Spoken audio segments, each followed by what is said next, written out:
হাতের রোস্টই প্রথমে নেই, তাই না? হ্যাঁ, রান। হ্যালো এভরিওয়ান, আসসালামু আলাইকুম। আজকে রাতের খাবারের জন্য সারামণির খালা হচ্ছে মাংস রান্না করে দিয়ে গেছে, সেটা দিয়ে আজকে সারার বাবা খাবে।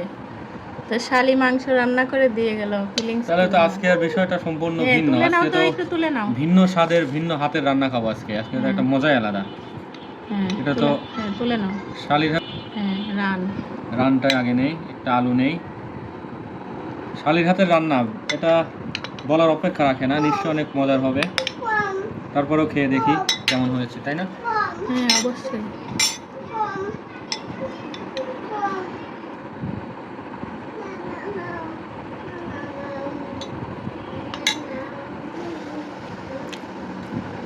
কি অবস্থা, টেস্ট হয়েছে?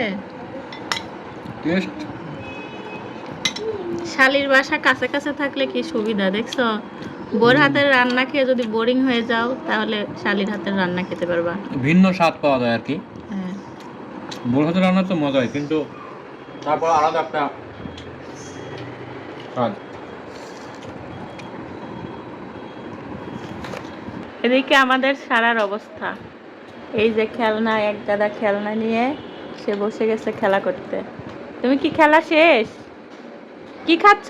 চা খাচ্ছ? হ্যাঁ, বাপ খাচ্ছ? ঠিক আছে। পাখিকে খেতে দিছ?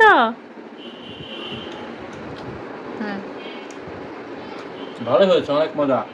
শালিকে অনেক ধন্যবাদ মজা রান্না করে খাওয়ানোর জন্য, এবং ভবিষ্যতে যেন এই চেষ্টা অব্যাহত থাকে। মানে মাঝে মাঝে যেন বাটি ভর্তি করে আসে, তাই না? তাহলে বেশি ভালো হবে। আমি তো জানি না আজকে যে এটা হয়েছে। হ্যাঁ, এর জন্যই তো আমি তোমাকে বললাম বাসায় আসার পরে। আর দেখো, এই যে বুনজির জন্য মনে করে আবার কলিজা দিয়ে গেছে, বুঝছো? এটাই হচ্ছে খালাদের ভালোবাসা। মেয়ের পছন্দের কলিজা নিয়ে আসছে। ঠিক আছে, তো খাওয়া দাওয়া শেষ করো। আল্লাহ হাফেজ, টাটা দাও। টাটা দিতে হয় না। এই যে আম্মু টাটা দাও তো, আল্লাহ হাফেজ।